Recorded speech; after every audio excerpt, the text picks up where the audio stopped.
This is the Citroen C4X. There is an EC4, but this is the X version, which is what Citroen are sticking on cars that they're not quite sure themselves. Are they SUVs? Are they estates? Are they saloons? So they stuck an X on it. And the X version is only coming to Ireland in electrified mode.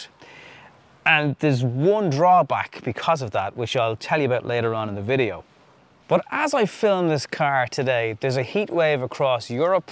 There's talk about how it will affect crops around the world, a global issue, not just with one heat wave, but sustained heat waves. This has been the hottest July in hundreds, if not thousands of years on record. And I was recently at a chat with Chris Hadfield, not a Clang thing, I bought tickets to go see him. And he spoke about how the planet will survive just fine. But if we want to live on the planet that we're currently existing, in the form that we're existing in, then we need to do something and fast. And there's no getting away from the fact that electrified cars are part of that solution. That said, making them isn't zero emissions, and some of the electricity that's consumed to put power into this battery is not always the greenest it can be. So we've got to get better at that. And the other thing that's really important is prices of these cars have got to come down in order for normal people to be able to go electric. Just take this car for example. It starts from just over €41,000 and this version is closer to €47,000. And the problem that I was talking about earlier on in the video about one drawback for this car is the battery, because it's kind of got a city car range, but it certainly hasn't got a city car price tag. I think most people would agree that it's a good looking car, where it's the sweeps and grooves here in the bonnet, the classic Citroen front look. You've got some aero stuff going on, and actually the design of this car makes it a little bit more efficient than the standard EC4. There's enough kind of contrasting things going on between chrome and body colour and plastic, which I think breaks it up nicely. You've got Citroen's LED vision headlights on the front. They're pretty good at night time. I can stand by them. These are 18-inch alloy wheels. The colour is cumulus grey. People always ask about that. Black mirror housing, little E on the side, which signifies that this is an electrified version of the car. It's only this side-on profile view that you really get an appreciation for the looks of it. The way it slopes down is a thing of beauty. It's a very, very pretty looking car, and the design of this roof doesn't impede on the interior space for the rear passengers, which I'll cover in just a little while. So what do you think? I mean, there's quite a lot of variation going on in the EC4 lineup, but this is probably the best looking version.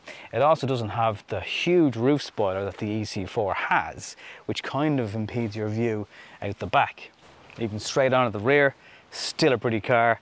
And you can see the benefit of just a little bit of a lip spoiler in the boot. This boot lid is very, very light. Kind of like, I'd expect that to be electrified as well. And watch that, because it will drop down sometimes with the weight of it. Make sure it's securely up here, or you'll clock your noggin off that. Now, what else is interesting about this car is it actually is a bigger boot because it's longer. Now, that's not to say this opening is any better, but it is a 510 litre boot that Citroen give you. There's nowhere specifically to put your Type 2 cables. You will need these on board at all times. However, there's a little bit of a space down below the boot that you can probably shoehorn them into and just tuck them out of the way. So yeah, this part not great, but the actual depth of the boot is pretty good, and 510 litres. Nothing wrong with that at all. While these doors have a fairly decent size opening, real brilliant thing about this car is the space for head. Now, if they hadn't put a bit of a cutout in the headlining, it'd be a different story, but they have.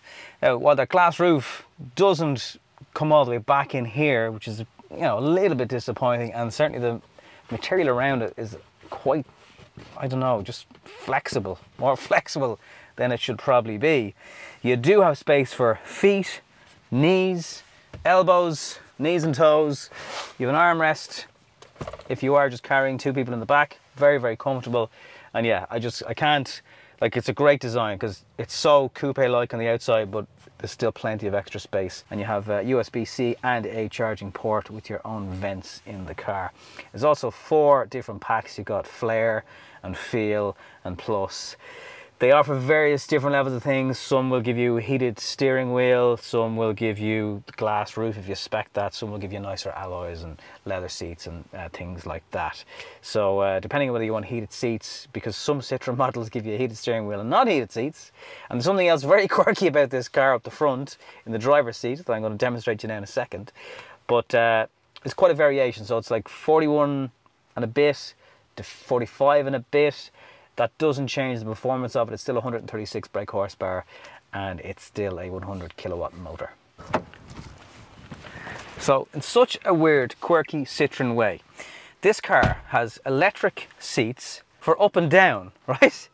You can't adjust the electric seat this way. There's a bar. So that's just classic Citroen type carry on. It's like, what is that about? So I'd wonder if you're trying to spec things just to get things like electric seats, if it's worth it at all. Yes, you can do this with it, but you can't move the adjustable part here. Same with this. Somewhere over the rainbow down here is, yeah, there you go. So you've got tons of rake and reach on this and none of it restricts your view for your instruments. And you've got a head-up display, which is a pop-up screen, but it does the job nonetheless. And you've also got a camera. Some cars don't have cameras, again, it depends on spec. It has the overview 360, but it kind of grows the image as you reverse or drive forward, so that's not great, that could be better. It's a 10-inch screen here. This is backlit. At night time it's kind of weird because you've got lights on the instruments but then lights around the side. It's a little bit strange. You've got a sliding armrest, space under here for storing things. Wireless charging, again, depending on models. You got physical buttons for climate control. People just love that. And there's still the kind of gimmicky stuff like the tray that pops out here that you can use to store an iPad and flip it up towards your passenger should you wish. More charging ports down here. The extra level of thickness on Citroen seats, which they're famous for. And your cruise control is operated by the steering wheel. There's a couple of physical buttons there, but it's not too overcrowded. So again, I think most people will be very, very happy. It's just a simple layout. It's nice and clean. Good quality finishes to the things you're going to touch most often. Your drive modes down here as well as your gear selector. So all very simple, all very straightforward. And of course, yes, you can time charging and departures for climate and using charging at night time, stuff like that. You can program that into the system on the car. Thank you, by the way, on all the support on the channel. My views this month are at nearly 400,000 views. So whether you're a regular person who comes back, or this is your first time watching, and maybe you might consider subscribing if you like what you've seen so far, thank you. There's loads of ways to support what I do, which is fully independent, which is part of my full-time job. You can go to buymeacoffee.com/Nobby on cars. You can go to PayPal, Patreon. You can tip us up on Super Chats here. Whatever you want to do, how little you have, it all helps going towards the monthly payment of the bills. So what do I love about this car? Well, it's very, very smooth. It's very, very quiet. There's no noise over the pillars. It's well set up suspension wise. You know, Citroen are famous for that at this stage. You do feel the imperfections on the road, but just handles them better. That's the best way I can describe it. I mentioned the fuel economy at the end, but it's decent. As I look around, you've got your head-up display, good visibility, everything's clearly laid out. If you're using the TomTom nav that comes with the car, depending on spec again, you can even input where you've spotted a speed camera, and that should in theory then send it on to other users on TomTom systems, a bit like how Waze works. Power delivery is nice and subtle. It's not an intense shove in the back of your seat. There is a sport mode, a little bit more intense, but that's going to eat into your range even more. I definitely feel as I drop little people to creches and summer camps this week in this car, there is a certain element of you, there's a feel-good factor now I find in driving a zero emissions vehicle around where little lungs are. I mean, any lungs. And we've got to, as I mentioned at the start of this film, just think about where we're going as a society. I'm not saying it's perfect, because it's really not. You know, the price of electric vehicles, for the most part, are very, very high. There's crazy stuff down the road, and not too far away, like the government saying they're going to get rid of BIK at 0%. Like, how is that going to incentivize people to buy these cars? But it is somewhere we need to go, and the ethical questions about how the batteries are made, they're all there.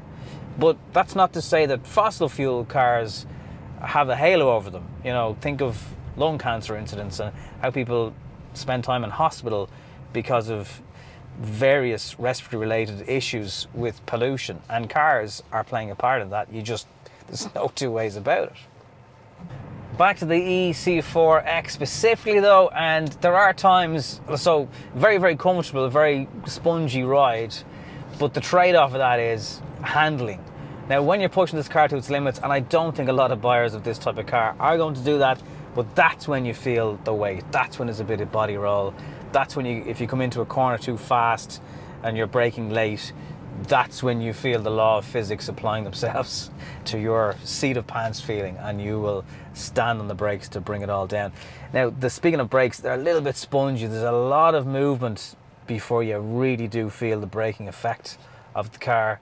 That's probably overemphasized again by that kind of gentle rolling nature of a Citroen suspension, which again prioritizes comfort. These seats are really comfortable. The extra layer of sponge, that does its job also. So I'm a big fan of the comfort levels of these cars, but just bear that in mind. You know, this is not set up to have huge alloys and a really hard suspension to make it feel sporty. That's not what Citroen are about.